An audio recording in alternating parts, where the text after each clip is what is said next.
Chapter 7 Methods of Awakening Superconscious States. The place where the fourfold awakened states, namely the gross, subtle, and others, get completely absorbed is the fifth state, which is known as Bindu Deha or the Kaivalya Deha, the transcendental state of absolute independence. This state being identified with the divine and as support of the four states, the place of their culmination becomes a state of Tvampada. This state of Tvampada is a narration because it is from the experience of the four states that this fifth one has come about. If the body melts away, then the fifth one too goes away. Then that story must be false.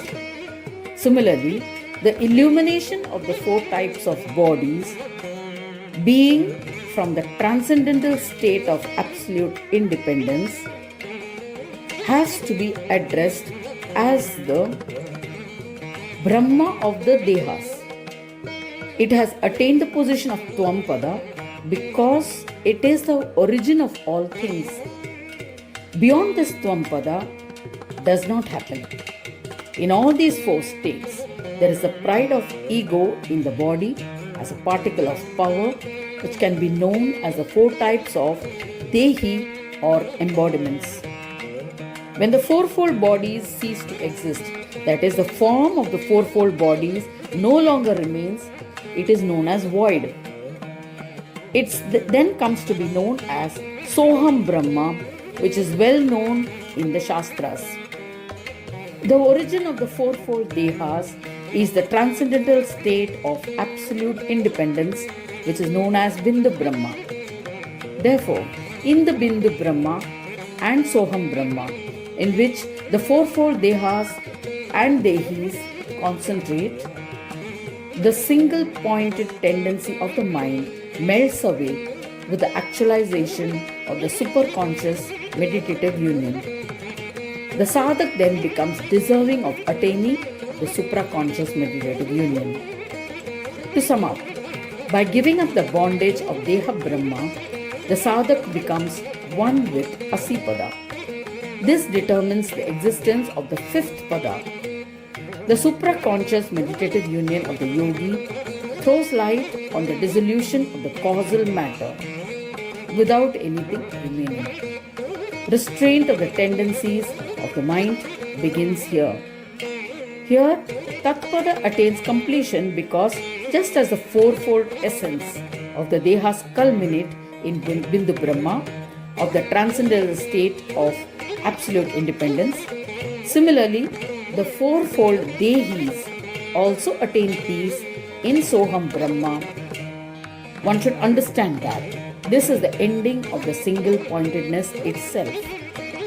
Then, how can one attain the end of single pointedness? By restraining the changing tendencies of the mind.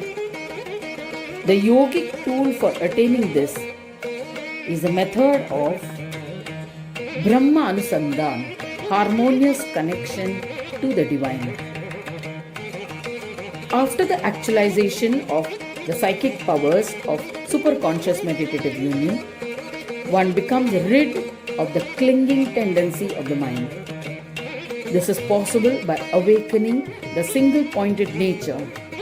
In that process, the yogi who is experiencing the transcendental state of absolute independence, meaning the individual is a particle of consciousness in Bindu Brahma, begins to think that this is the place of origin of the fourfold bodies. Then, am I the fifth Deha or the transcendental state of absolute independence? In fact, if the four Dehas are illusory and have been blamed due to ignorance alone, then how can my linkage to the transcendental state of absolute independence prove to be true? Therefore, one has to discard this illusion. With that aim in mind, he starts the harmonious connection with his soul. He contemplates that I am the gross physical body through which the four states of waking and others were experienced. But their connection does not happen with me. That is why we reach the term transcendental state of absolute independence. But this consciousness itself being illusory, it only creates unnecessary bondage, which should be rid of. If the body itself does not remain, then to whom does the transcendental state of absolute independence belong? With these thoughts, he gives up that which creates such contradictory and argumentative thoughts, and which is the support for the fourfold superconscious meditative union. He gives up identification with the single pointed tendency. Then spontaneously, the clinging tendency breaks off and the independent, restraining tendency gets illuminated. He becomes deserving of the supraconscious meditative union. Then, with realization of the arguable or the illusory nature of the fourfold gross body, and knowing for sure that giving up that support leads to the dissolution of the Tvampada, the entire single pointed tendency does not go away by that alone. It does not happen like that, because the essence of Tatpada is that it acts as support for the fourfold forms of Dehi. And being Tatpada, it is inherently proud and is therefore neither practical nor contemplative. Then, how does one give her up? It is by adhering to the above given sequence. When the argumentative and other fourfold forms of superconscious, along with the fourfold form of Dehi, becomes more and more subtle, then that proves to be illusory, and along with the fourfold Deha, the Kaivalyapada consciousness too melts away. Thereafter, where is the space remaining for Tatpada Dehi? In the same manner, with firm determination, when the yogi gives up the tendency for single-pointedness and accomplishes meditative union, and he appears to be progressive, the fourfold character of Tatpada of the superconscious meditative union, together with a single-pointed tendency, gets dissolved into the Asipada. That is, the supraconscious meditative union automatically finds a space for manifestation. Then, the origin of support for the fourfold Dehi or the soul, namely Soham Brahma, is not experienced differently.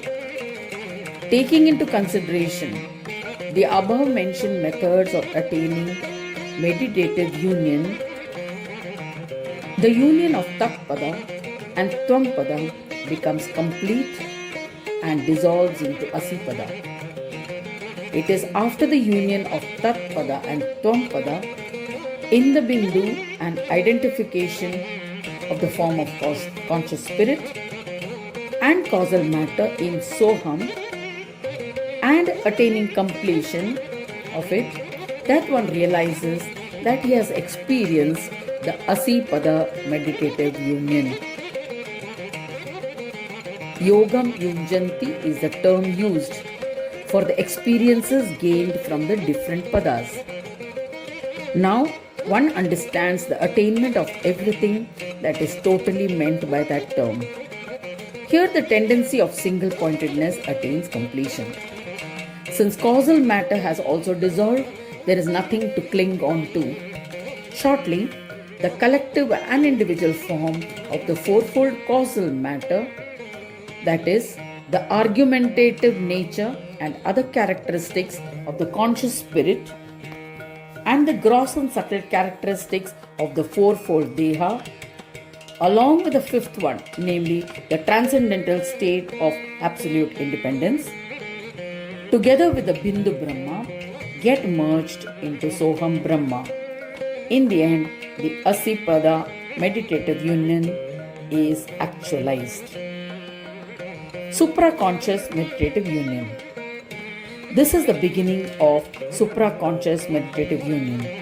And from here, the restraining tendency of the mental, vital, consciousness substance begins to shine. The yoga achieved and appreciated after restraining the 5 kinds of tendencies such as kshipta, vikshipta, etc., meaning casting out up to restraint, will be explained sequentially. In brief, the experience of Asipada, of the hidden secret of supraconscious, the clarification of the nature of Asipada is given after exhausting all revelations about Tatpada and Twampada. It is possible to imagine through the mind till death takes it away. This means that till the time the mind is capable of volition and opposition, it is impossible to achieve illumination of the Asipada Brahma. In Tatpada and Twampada, single-pointedness of the mind is possible. That is, as long as the mind is present, thoughts can be subdued. Similarly, it is possible to describe one or the other state through speech. That is why Asipada is beyond these states. In short, if the mind and speech gets dissolved, then Asipada becomes a matter of experience. This should be understood as enlightenment of the supraconscious meditative union. Shri Gajanana Prabhu says to King Varenya, only the knowledge of my form and the yoga that aims at attaining me will prove to be of any use. A detailed explanation about this is given further in the book. Similarly, the Yoga Siddhi, that is a bestower of yoga of enlightened peace, will become attainable only thereafter. This thought also is clarified later. It is for the purpose of this supraconscious meditative union that a curious, intellectual man first tries and attains Twampada meditative union, followed by Tatpada meditative union. What is the behavior and character of the intellectual yoga sadhak? How do we recognize the dharma of their natural habitat? This is explained serially. Till now, what was told was from the point of view of the spiritual practice to acquire the necessary capabilities till the stage of attainment of superconscious meditative union, that is, everything was about yoga. Since yoga is beyond all this, it is necessary to establish oneself firmly in the subject in one's mind. The one who becomes so detached alone can become a true intellectual.